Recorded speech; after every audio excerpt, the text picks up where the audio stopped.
जय माता दी। जय मां कामाख्या। कामाख्ये वरदे देवी नीलपर्वतवासिनी तम देवी जगत माता योनि मुद्रे नमस्तुते। कामाख्ये काम संपन्ने कामेश्वरी हर प्रिये कामनाम देहि में नित्यम कामेश्वरी नमस्तुते। ज्योतिष सीखें। शनि और राहु जिस किसी की पत्रिका में भी हो तो सर्वप्रथम पहले तो ये जानो कि 12 लगन होते हैं। उन 12 लगन में 12 ही भाव होते हैं। तो 12 लगन में 12 भाव यानी 12 गुणित 12 144 प्रकार से प्रेत दोष का भविष्यवाणी होती है।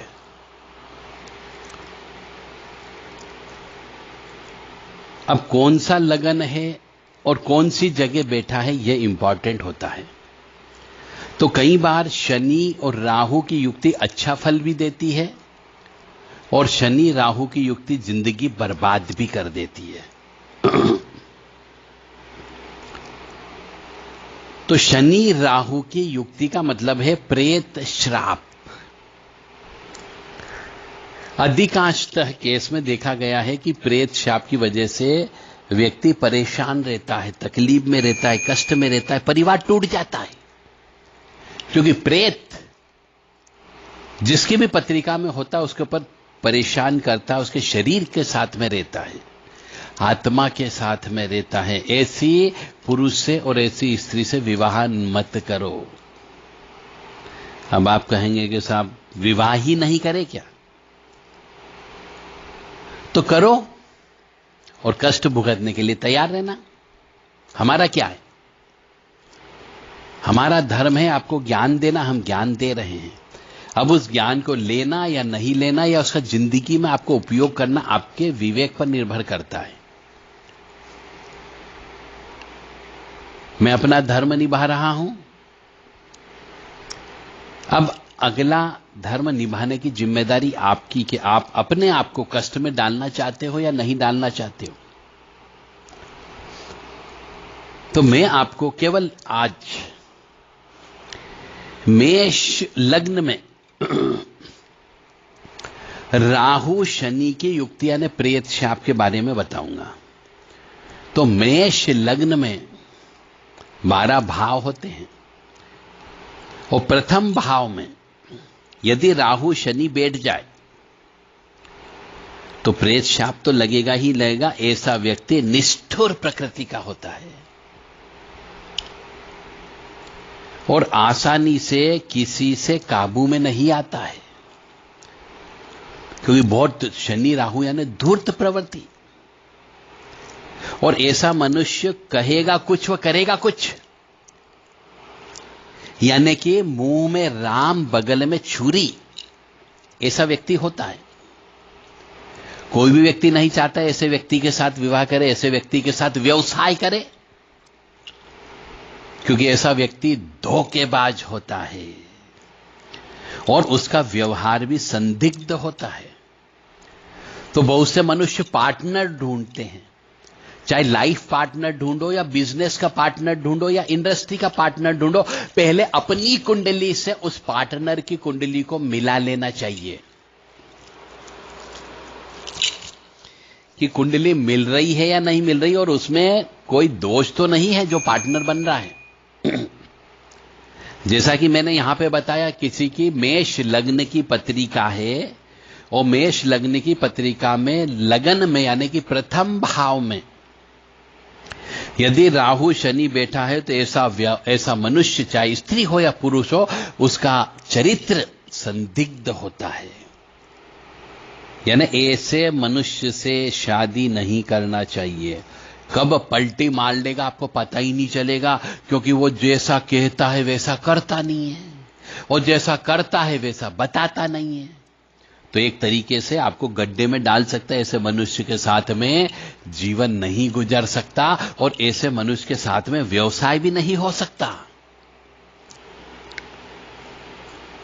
अब आप जानो कि आपके परिवार में किसी का ऐसा योग है या नहीं है,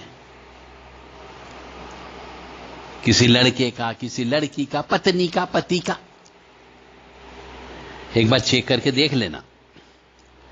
अब हम आते हैं मेष लग्न की पत्रिका में राहु शनि की युक्ति यदि वो द्वितीय भाव में हो तो राहु के साथ शनि यदि द्वितीय भाव में बैठ जाता है मेष लग्न की पत्रिका में, तो ऐसे मनुष्य का व्यापार व्यवसाय में पर्याप्त लाभ नहीं होता है। ऐसे मनुष्य को बिजनेस नहीं करना चाहिए, वो बिजनेस में कभी सफल नहीं हो पाएंगे। उन्हें सर्विस करना चाहिए तो ही वो सफल हो पाएंगे। और यदि मेष लग्न की पत्रिका में राहु शनि की युक्ति यदि तीसरे भाव में हो तो यह भी व्यापार व्यवसाय में बाधा पहुंचाता है। यानी कि आपको ऐसे मनुष्य के साथ में पार्टनरशिप नहीं करना है जो व्यापार व्यवसाय में नुकसान पहुंचा दे। यही शनि राहु की युक्ति मेष लग्न की बात कर रहा हूं मैं। 12 लगन होते, मैंने सिर्फ 1 लगन लिया है, बाकी 11 लगन अभी बाकी हैं। तो मेष लगन में यदि राहु शनि चतुर्थ स्थान में बैठ जाए तो जिस भी मनुष्य के राहु शनि एक साथ बैठ जाए तो प्रेत दोष की वजह से व्यापार में नुकसान होता है और ऐसे मनुष्यों को भौतिक सुख की प्राप्ति में बाधा उत्पन्न होती है। बहुत कष्ट आते हैं। भौतिक सुख यानी इलेक्ट्रॉनिक्स आइटम का घर में प्रयोग, एसी, फ्रिज, बड़े बड़े टीवी, कूलर, फैन, इस प्रकार की जो भौतिकवादी जिसको हम लग्जरी आइटम बोलते हैं, जैसे को लग्जरी आइटम का भोग मिलने में कष्ट होता है। और यदि यही मेष लग्न में शनि राहु की युक्ति यानी प्रेत दोष पंचम स्थान में हो जाए तो व्यापार में नुकसान करता है। यानी जिसका शनि राहु की युक्ति हो पंचम स्थान में तो उसे व्यापार नहीं करना चाहिए, जीवन भर सर्विस करना चाहिए। और मेष लग्न की पत्रिका में यदि राहु शनि की युक्ति छठे भाव में हो तो यानी प्रेत दोष छठे भाव का हो तो ऐसे मनुष्य को भी व्यापार व्यवसाय में सुख में बाधक उत्पन्न होती है। यानी व्यापार व्यवसाय नहीं करना चाहिए, सर्विस करना चाहिए ऐसे मनुष्यों को, और इनको सुख भी कम प्राप्त होता है।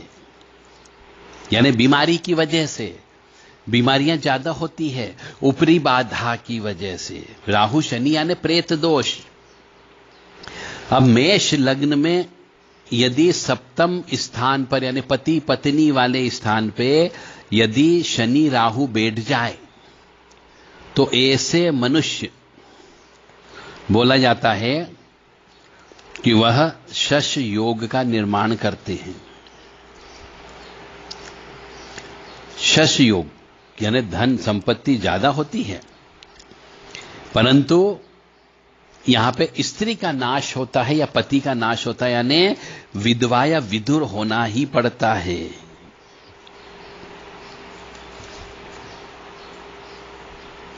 सप्तम भाव में यदि शनि राहु बैठ जाए तो प्रेत दोष की वजह से जिसको प्रेत दोष होता है उसके पार्टनर, लाइफ पार्टनर की मृत्यु हो जाती है। यदि पुरुष है तो उसे स्त्री सुख नहीं मिलता है प्रेत दोष की वजह से, तंत्र मंत्र काला जादू होने की वजह से। और यदि स्त्री है तो पुरुष का सुख नहीं मिलता है। इसलिए जिस लड़की की या जिस लड़के की पत्रिका में शनि राहु एक साथ सप्तम भाव में बैठा हुआ हो, ऐसे से भी शादी नहीं करना चाहिए। कर रहे हो तो मान करके चलो कि मौत को आप बुला रहे हो। अब आपकी इच्छा और यदि आपने कर ली हो तो चेक कर लो, ताकि अपने ऊपर आने वाली बाधा से आप बच सको और उसका उपाय कर सको। अन्यथा मर जाओगे, मर जाओगे। कोई नहीं बताने वाला है आपको इतना गहराई में। फिर कहेंगे साहब हमारी लड़की विधवा हो गई, फिर कहेंगे हमारी बहू मर गई। गलती खुद करते हो और आरोप फिर लगाओगे परिवार वालों के ऊपर। किसी ने जादू टोना कर दिया, जिससे झगड़ा चल रहा था उसके ऊपर इल्जाम लगाओगे कि उसने जादू टोना कर दिया इसलिए हमारे इनकी मौत हो गई। कोई कुछ नहीं करता है, सब अपने अपने कर्मों का फल भोगते हैं। इसलिए पहले चेक करो अपनी जन्म पत्रिका को कि कहीं पर पत्रिका में शनि राहु की युक्ति सप्तम स्थान पे तो नहीं है, और यदि है तो समझ लो आपके लाइफ पार्टनर की मृत्यु आपके सामने होगी। चाहे बीमारी दुखी से हो जाए, चाहे वो प्रेत जो आपके ऊपर लगा हुआ हो वो ही उसको मौत की नींद सुलाता है।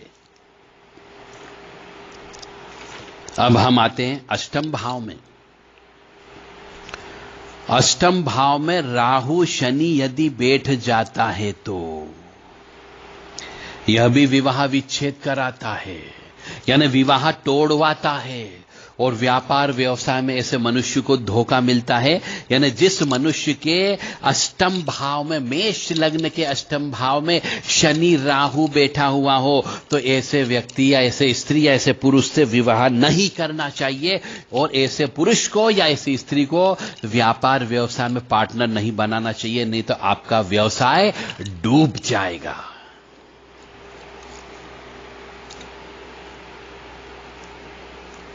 अपनी अपनी पत्रिका उठा करके देख लो और अपने अपने लाइफ पार्टनर की पत्रिका भी उठा करके देख लो, कहीं शनि राहु की युक्ति तो नहीं है। और यदि है तो उपाय अभी से करना प्रारंभ कर लो, ताकि ज्यादा कष्ट न आए उसके पहले। एक ढाल बन के तैयार कर दो, इतना पुण्य कर दो कि मटका भरा जाए पुण्य का आपका। तो आने वाली जो घटना है वो पुण्य के मटके को लेकर के चली जाए और आपका जीवन बच जाए। और नवम भाव में जो है यदि ऐसी स्थिति हो जाती है तो यह भाग्य को बढ़ाता है। यानी शनि राहु की युक्ति यदि भाग्य स्थान पे हो जाती है तो आप ये मान के चले पूर्वज आपके भाग्य को बढ़ाने का काम करेंगे, अच्छा माना गया है। और यदि यही शनि राहु की युक्ति प्रेत दोष की युक्ति यदि 10वें भाव में हो जाती है तो यह भी आपको बढ़ाने का काम करती है, आपको लाभ देने का काम करेगी। और यही प्रेत दोष की युक्ति मेष लग्न की पत्रिका में यदि एकादश स्थान में यानी 11वें भाव में बैठ जाए तो आपको उद्योगपति बना देगी। परंतु यही मेष लग्न में शनि राहु की युक्ति यानी प्रेत दोष यदि 12वें स्थान में बैठ जाए तो आपको जिंदगी भर सुख नहीं मिल सकता, आपको व्यर्थ की यात्रा कराएगा और आपकी मृत्यु बहुत दुख भरी त्रासदी में होती है और आंखों में मोतियाबिंद हो जाता है, व्यापार व्यवसाय में नुकसान हो जाता है, जिसमें पैसा लगाओगे वो चीज पैसा डूब जाएगा। ये था आपका शनि राहु की युक्ति मेष लग्न में। ऐसे ही मेष के बाद जितनी भी राशियां होती है, वृश्चिक, धनु, कन्या, तुला, कुंभ, मकर, मिथुन, कर्क, वृष, सिंह और मीन, सब लग्न में 12-12 ऐसे भविष्यवाणी की जाती है। किसी अच्छे जानकार ज्योतिषाचार्य अनुभवी से जाकर के मिल लो, यथाशक्ति यथा योग जो उनकी दक्षिणा है वो दक्षिणा अवश्य भेंट दो और उनसे प्रश्न करो कि हमारी कुंडली में कोई दोष तो नहीं है, पहले वो दोष बताए जाए। और मैं खुद बोल रहा हूं आपको, यदि राहु के साथ में कोई भी ग्रह बैठा हुआ हो, केतु के साथ कोई भी ग्रह बैठा हुआ हो, तो मान करके चलो दोष अवश्य है। राहु के साथ शनि बैठा है तो दोष अवश्य है। चंद्र के साथ शनि बैठा है तो दोष है। तो उसके बारे में जाकर के आप पूछ लीजिए। और यदि कोई आपको ऐसा व्यक्ति नहीं मिलता है तो आप Dev Radha trust Satyavani channel CA doctor Ashok Kumar Gupta, इनसे व्हाट्सएप के माध्यम से संपर्क करके आप अपनी जन्म पत्रिका का विश्लेषण करवा सकते हैं। 9893128047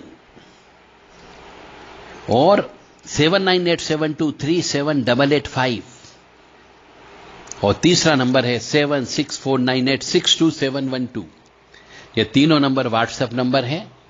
इन व्हाट्सएप नंबर पर संपर्क करके आप अपनी पत्रिका चेक करवा सकते हो और ज्ञात कर सकते हो कि आप हमारी पत्रिका में कौन कौन से दोष हैं, और दोष हैं तो उनका क्या फल है और इनका उपाय क्या है। हर चीज का उपाय है। हमारे शास्त्रों में कितना ही बड़ा से बड़ा दोष क्यों ना हो, उसका प्रायश्चित कर्म लिखा है, प्रायश्चित पूजा लिखी हुई है। उसकी पूजा करें, उस देवता की पूजा करें जिसकी वजह से कष्ट की उत्पत्ति हो रही है। तो एक समय के बाद देवी देवता सब प्रसन्न हो जाते हैं, पिघल जाते हैं और आपको आशीर्वाद देंगे, बशर्ते कि आपके मन में उस पूजा के प्रति पूर्ण समर्पण भाव होना चाहिए, पूर्ण विश्वास होना चाहिए। तब तो आप पूजा करोगे तो सफल होगी। आपके मन में एक शंका रहेगी कि मैंने पूजा की, सफल हुई कि नहीं हुई, मैंने पूजा की, सफल हुई कि नहीं हुई, तो मान करके चलें आपको अपनी पूजा और अपनी इष्ट के ऊपर विश्वास नहीं है तो आपका काम नहीं बनेगा। तो जब भी पूजा करें पूर्ण विश्वास के साथ करें, यथाशक्ति यथा योग सामर्थ्य के अनुसार पूजा करें। जितनी चादर लंबी हो उतने ही पैर पसारने चाहिए। इसीलिए कहता रहता हूं मैं कि अपने जीवन में जितना पैसा कमाया है उस पैसे का 10% हिस्सा दान अवश्य दे देना।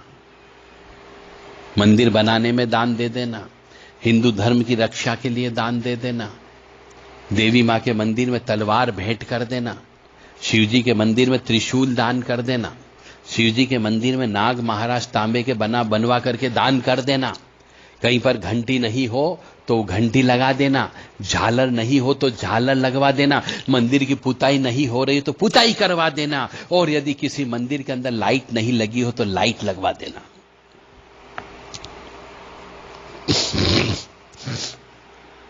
जय माता दी, जय मां कामाख्या, मां भगवती जगत जननी आपको साहस प्रदान करें कि आप अपने परिवार के सदस्यों की कुंडली चेक करवा लें और कष्टों से बच सके। भगवान के प्रति तो झुकना ही झुकना पड़ेगा और ईश्वर है यह मानना पड़ेगा, क्योंकि हर मनुष्य चाहे स्त्री हो या पुरुष हो वह दिगंबर उत्पन्न होता है या होती है और दिगंबर ही उसको जलाया जाता है। कफन में जेब नहीं होती, मरते समय भी ईश्वर कहता कि जेब नहीं है तेरे हाथ में, मैंने खाली हाथ भेजा, तेरे को खाली हाथ मेरे हाथ पास आना है। और अदृश्य रूप से जो पाप पुण्य की किया वो गठरी जरूर साथ में लाना है। इसलिए जितना कमाया है, भगवान ने जितना आपको दिया है धन दौलत, उसका किराया तो दे दो उस ईश्वर को जिसका तुमने भोग किया। जिंदगी भर कपड़े पहने, जिंदगी भर लाइट जलाई, जिंदगी भर पंखे चलाए, जिंदगी भर आपने एयर कंडीशन में रहे, जिंदगी भर आपको 4 पहिए की गाड़ी दे दी गई और जिंदगी भर खाने के लिए ईश्वर ने आपको कभी कमी नहीं दी, अच्छे से अच्छा खाना खाया।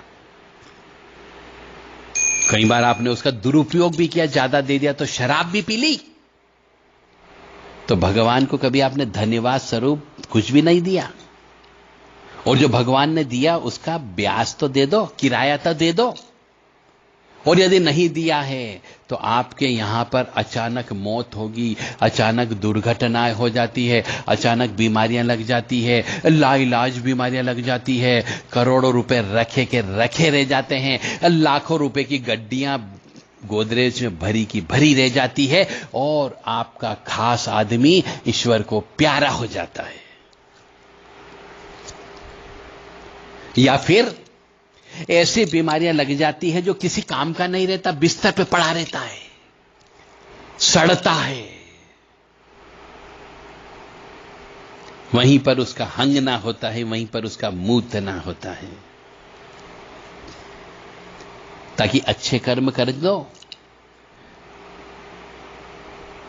ताकि ईश्वर आपको कष्ट कम देगा।